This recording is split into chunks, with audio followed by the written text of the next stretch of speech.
आगे बढ़ेंगे। भोपाल में शहरियत कानून, एनआरसी और एनपीआर के खिलाफ सत्याग्रह जारी है। दिल्ली के शाहीन बाग की तर्ज पर भोपाल इकबाल मैदान में मीनारा शाहीन के नीचे जारी सत्याग्रह को अवामी हिमायत भी रोज बरोज हासिल हो रही है। हालांकि गुज़िश्ता दिनों पुलिस 3 थानों में 500 से ज्यादा लोगों के खिलाफ मामला दर्ज कर चुकी है। इसके बावजूद शहरियत तरमीमी कानून के खिलाफ अवामी नाराजगी है कि कम होने का नाम नहीं ले रही। पुलिस ज्यादती और सर्दी के सितम के बीच मीनारा शाहीन के नीचे जारी सत्याग्रह में मेडिकल डॉक्टर्स ने पहुंचकर अपनी हिमायत का ऐलान किया। सत्याग्रह में शामिल डॉक्टरों से हमारे नुमाइंदे मेहताब आलम ने बातचीत की। एनआरसी और एनपीआर के खिलाफ भोपाल में सत्याग्रह जारी है। पुलिस के मजालिम हो, मौसम की सर्दमहरी हो, इसके बावजूद तमाम तलबा यहाँ पर मौजूद में है। हमें देख रहे हैं कि इनको इस तरह से रोज़ाना एक ताउन, एक हिमायत मिल रहे हैं कि आज डॉक्टर्स की भी टीम यहाँ पर सत्याग्रह में बैठी हुई। आइए उनसे जानते हैं आखिर क्या वजह है कि जब हुकूमत बार बार अपना मौक़िफ़ वाज़े कर रही है, सड़क पर आ रही है और बताया जा रहा है कि ये एनपीआर या सीएए ये आपकी शहरियत लेने के लिए नहीं है, फिर भी आप लोगों को यकीन क्यों नहीं हो रहा है?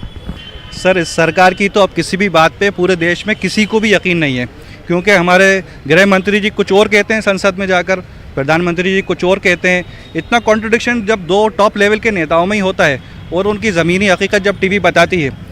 प्रधानमंत्री कहते हैं हमारे के साथ हमारे यहाँ कोई डिटेंशन सेंटर नहीं है, एनआरसी कब आएगी? हालांकि एनआरसी की आप पूरी तैयारी कर चुके।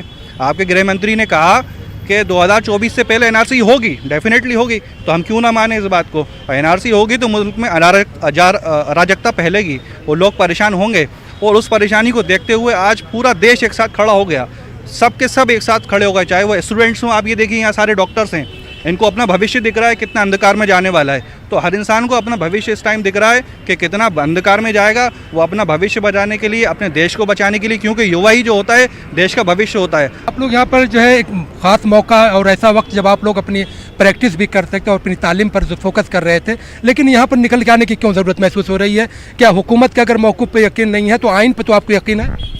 नहीं, यहाँ पे जो हुकूमत ने जो काला कानून लेकर आई है, एक सीए और एनआरसी, इसके खिलाफ हम लोग यहाँ पर आए हुए हैं, क्योंकि एक के बाद एक जो पहले नोटबंदी हुई, नोटबंदी के बाद और भी ऐसी चीज़ें आई गई हैं। अब ये एक नया कानून लाकर हमारे ऊपर थोप दिया गया है, तो हम इस कानून के विरोध में आज डॉक्टर्स लोग, जितने भी सब डॉक्टर्स लोग आए हुए हैं यहाँ पर ये तो चल रहा है, लगभग 1 तारीख से चल रहा है यहाँ पर जो प्रोटेस्ट चल रहा है सत्याग्रह की तरफ से। लेकिन इसके ऊपर हम आकर जुड़े हैं हम सब लोग यहाँ पर, और हम इस काला कानून का विरोध करते हैं। आप लोग काला कानून का विरोध कर रहे हैं। यहाँ पे जो है यूसुफ साहब, हमें देख रहे हैं कि तमाम स्टूडेंट भी हैं, मेडिकल प्रैक्टिशनर भी हैं, तमाम लोग यहाँ पर आए हैं। आप लोगों का अपना काम है कि लोगों को इलाज दें, तो क्या यहाँ पर भी आपको लगता है कि मुल्क के जो हालात हैं वहाँ पर भी इलाज की ज़रूरत है? भाई लाजमी है, कहीं ना कहीं जो कोई भी मर्ज़ जब पैदा हो जाता है तो उसमें तो इलाज की ज़रूरत पेश आती है। हमको लगा कि भाई कहीं ना कहीं समाज के अंदर ये जो कानून आया है, एनआरसी या सीए लाने की जो मंशा है, या तकरीबन उसको नोटिफाइड कर दिया गया है, हम डॉक्टर्स क्या बल्कि आवाम, हर आवाम, मतलब जितने भी लोग हैं सब ये मान के चल रहे हैं कि इस कानून के आने के बाद जिस तरीके का हिंदुस्तान का माहौल होगा, तब उसमें सिर्फ़ और सिर्फ डॉक्टर्स ही क्या, हर आदमी जो है परेशान नज़र आएगा।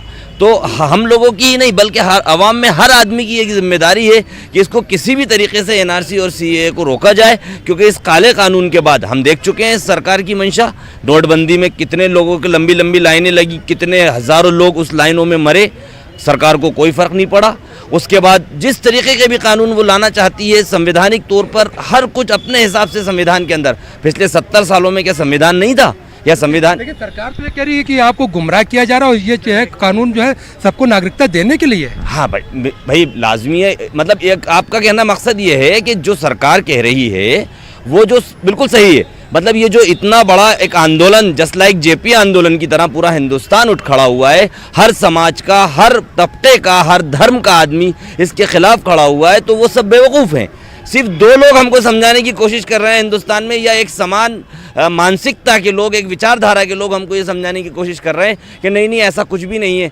तो हम मतलब इनकी इन बातों पर यकीन कर लें। जहां आपकी और आपके मंत्री की, दोनों के, प्रधानमंत्री और एक कैबिनेट मंत्री की बात के अंदर दोनों के बीच में इतना तजाद है, और आप हमसे बोल रहे हैं कि हमको समझा रहे हैं। पहले आप खुद के तजाद को दूर कर लें, उसके बाद हमें समझाएं कि वाकई में सीए। देखते हैं कि यहाँ पे जो तलबा हैं, यहाँ पे मेडिकल प्रैक्टिशनर है, तमाम लोग जो हैं अपने उसको इशू जो ख़ास तौर पर यह है कि जो कानून है, ये कानून जो है हुकूमत का लाया हुआ इनको मंजूर नहीं है। और दूसरी बात करें कि अगर भोपाल की बात करें तो हम देख रहे हैं कि यहाँ पे तमाम तरीके से लोग खामोशी से अपना एहतजाज कर रहे हैं और एहतजाज पीसफुल तरीके से किया जा रहा है।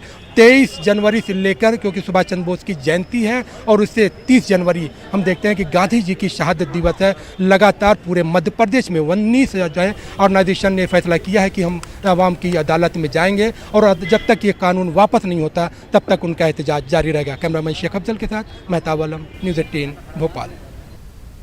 जेएनयू तशद्दुद मामले में क्राइम ब्रांच की एसआईटी ने अक्षित